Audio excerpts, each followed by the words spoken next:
Hello বন্ধুরা, আবারও স্বাগতম। চলুন আমরা ঈশ্বরের শান্তি নিয়ে ধ্যান করা চালিয়ে যাই। আজ আমরা ফিলিপিও 4 অধ্যায়ের 6 এবং 7 পদ পাঠ করার মাধ্যমে শুরু করব। কোনো বিষয়ে উদ্বিগ্ন হবেন না, বরং সবকিছুতে প্রার্থনা ও বিনতির মাধ্যমে কৃতজ্ঞতার সাথে আপনাদের অনুরোধগুলো ঈশ্বরের কাছে জানান। আর ঈশ্বরের শান্তি, যা সব ধারণার অতীত, তা খ্রিস্ট যিশুতে আপনাদের হৃদয় ও মনকে পাহারা দেবে।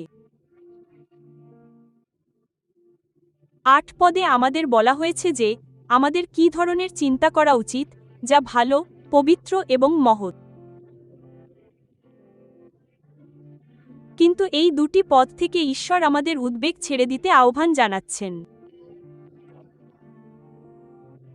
অজানা বিষয় নিয়ে আমাদের দুশ্চিন্তাই হল উদ্বেগ। যখন আমাদের কাছে সব তথ্য বা ধাঁধার সব অংশ থাকে না, এবং আমরা আমাদের বোধগম্যতা ও নিয়ন্ত্রণের বাইরের বিষয়গুলো নিয়ে ভাবি, তখন উদ্বেগ তৈরি হয়, যা আমাদের হতাশ করে ফেলে।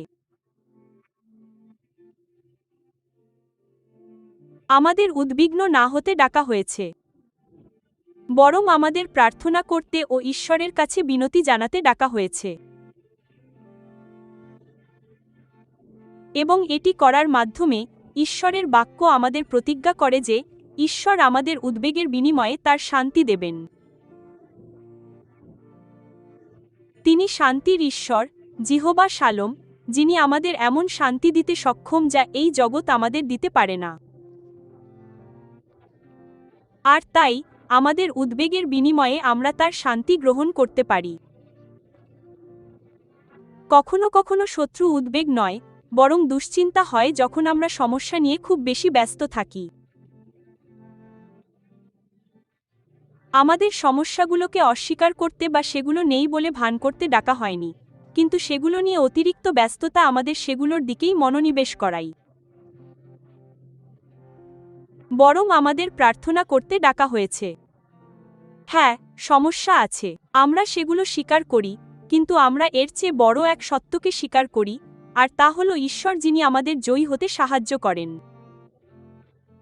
এবং আমরা প্রার্থনা করি যাতে ঈশ্বরকে ও পবিত্র আত্মার কাজকে আমাদের পরিস্থিতিতে আমন্ত্রণ জানাতে পারি।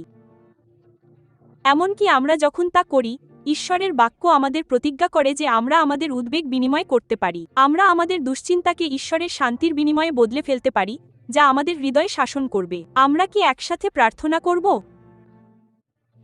স্বর্গীয় পিতা, আমরা তোমার বাক্যের প্রতিজ্ঞার জন্য তোমাকে ধন্যবাদ জানাই যে উদ্বেগের পরিবর্তে, দুশ্চিন্তার পরিবর্তে, আমরা যখন তোমাকে ডাকি, আমরা তোমার শান্তি পাই। আমরা তোমার শান্তিতে চলি, এবং আমরা দেখি তুমি আমাদের প্রতিটি পরিস্থিতি জয় করছো। ঈশ্বর, আমরা তোমাকে ধন্যবাদ দিই। আমরা তোমার উপাসনা করি, আমরা তোমাকে সম্মান করি। যিশুর নামে প্রার্থনা করি, আমেন। লিভিং সুপারন্যাচারালিতে যুক্ত হওয়ার জন্য আপনাদের ধন্যবাদ। আপনার আধ্যাত্মিক পথচলাকে শক্তিশালী করার আরও উপকরণের জন্য অনুগ্রহ করে apcwo.org ভিজিট করুন।